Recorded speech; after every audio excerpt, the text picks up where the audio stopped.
사랑하는 여러분 안녕하세요. 오늘은 사무엘하 10장부터 12장의 내용입니다.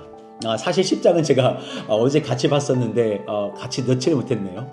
하나님이 다윗을 높이셨을 때 다윗이 하나님께 모든 영광을 돌리고 또한 자기가 받았던 은혜를 남에게 이렇게 베푸는, 무비보셋에게 베푸는 일들이 일어나고, 또한 오늘 10장에서도 마찬가지예요.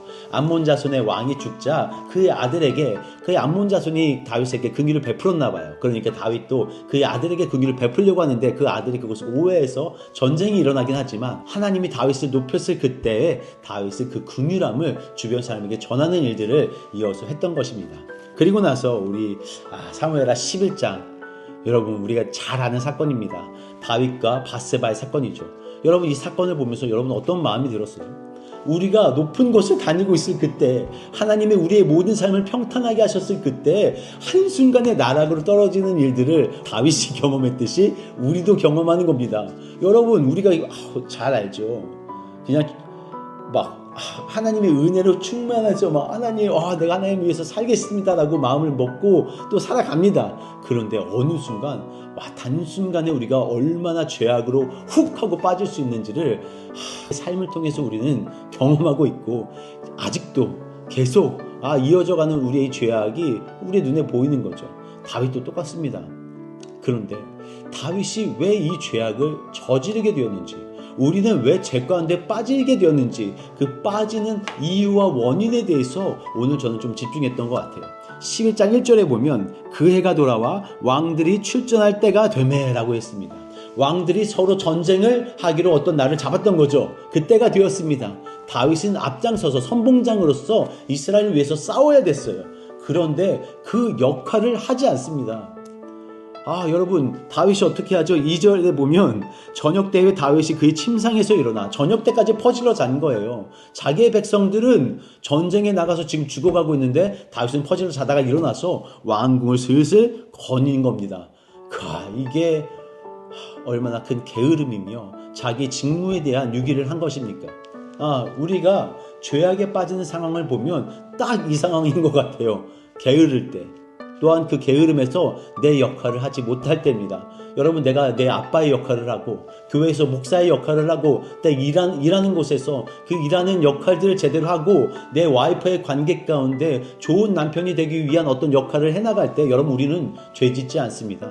보통 그 상황이 되면 하나님께 묻기도 하고, 또 이 아이들의 관계를 위해서 우리가 노력하면서 내 역할을 해나가면, 여러분 우리가 죄 지을 어떠한 건덕지가 많이 없다는 것이죠. 그런데 항상 죄 지을 때를 보면 나 혼자 무엇을 할 때, 내가 그 역할을 미룰 때, 게을러져서 내가 핸드폰 보고 내가 어떤 엔터테인에 빠져서 그렇게 내 시간을 보낼 때 죄는 항상 우리를 찾아오더라고요. 지금 우리의 시대 가운데 가장 큰 문제가 무엇인가요?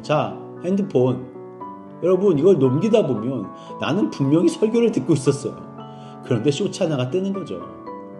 그러면 나도 모르게 클릭을 하게 되고 눈여겨보게 되면서 우리가 죄악 가운데 들어가는 겁니다. 이것을 멈추기가 쉽지 않아요. 이 게으름을 놓은 것이, 이거 게으름 아닙니까? 내 직무 유기하는 것 아닙니까? 나는 쉰다고 말하면서 이걸 보지만 사실 우리의 눈은 피곤해지고 우리의 하루는 피곤해지는 게 우리는 다 알고 있어요. 그럼에도 불구하고 어떠한 습관적인 것들로 말미암아 우리가 죄악 가운데 거닐게 되는 것입니다. 여러분 어떻게 해야 될까요? 내 역할을 충실히 하시고, 또한 내 게으름이 찾아올 때 그것을 거부하시며, 이거 저도 너무나 어려운데, 여러분 내가 쉰다고 하면서 내 쉴 때 그 쉼이 온전한 쉼인지를 또 생각해 보시기를 여러분 부탁드립니다. 안타깝게도 다윗은 죄악을 저지름으로 말미암아 하나님의 벌을 받게 되죠. 그런데 이 내용 중에 밧세바의 남편이 우리아가 죽는 일이 일어납니다. 다윗이 죽인 거예요. 그런데 제가 생각해 보니까 우리아의 삶이 너무나 안타까운 거죠. 하나님, 이 사람의 인생은 무엇입니까?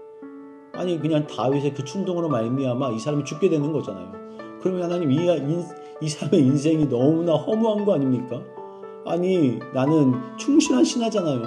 자기 주인과 함께 자기 위해서 군대에서 휴가를 받았는데도 불구하고 휴가를 쓰지 않고 이런 충직한 신하가 어디 있어? 그런데 그 일을 하다가 죽은 거예요. 그냥 아무 일도 없이 그냥 돌 맞아 죽었어. 이 사람의 인생을 하나님 너무 하찮게 보시는 거 아닙니까? 라는 질문이 들었습니다. 그런데 그냥 제가 이 말씀을 쭉 읽어 나가다 보니까 우리의 인생 가운데 하나님의 계획이 있다. 하나님의 이 인생을 그냥 허투루 쓰시지 않으셨다라는 마음이 주어져서 참 위로가 됐어요. 이 우리아라는 사람의 이름 자체가 나의 빛은 주님이시다라는 뜻입니다. 이 사람은 이방 사람이었고 햇 사람이었어요. 아무도 인정해주지 않았을 때 자신은 자신의 그 아버지에 의해서 이름을 우리아라고 짓게 되는 거죠. 하나님이 나의 빛이시다라는 이 이름으로 인해서 하나님은 이를 기억하셨다고 저는 믿습니다. 성경에 이 이름이 등장한다는 그 자체에 하나님의 이 영광을 이에게 주셨다고 저는 믿고 있습니다. 12장에 보면 이제 나단이 와서 바세바와 동침한 이 다윗의 죄를 지적하죠. 그때 다윗이 어떤 예시를 나단이 들자 5절에 보면 그 사람은 마땅히 죽을 자라라고 얘기합니다. 그게 자신을 이야기하는 거죠. 여러분, 우리가 우리 삶을 보면 참 죽을 자가 맞아요. 너무나 많은 죄악 가운데 내가 이렇게 살아도 되나라는 그런 뭔가 그 찜찜한 마음, 죄악 가운데 내가 내 삶을 보니까 얼마나 초라한지 나는 죽을 자가 맞는데 하나님이 살려주시는 겁니다.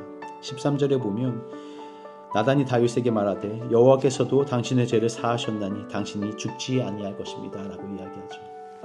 하나님의 용서가 그렇습니다. 죽을 죄악 가운데 빠졌던 우리를 예수의 피로 사셔서 다시 회복시켜 주시는 그 삶.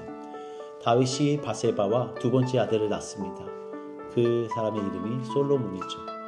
여기서 제가 또 감동을 받았는데 24절에 보면 그의 이름을 솔로몬이 아니라 여호와께서 그를 사랑하사라고 이야기하는데 이게 저한테는 은혜가 됐어요.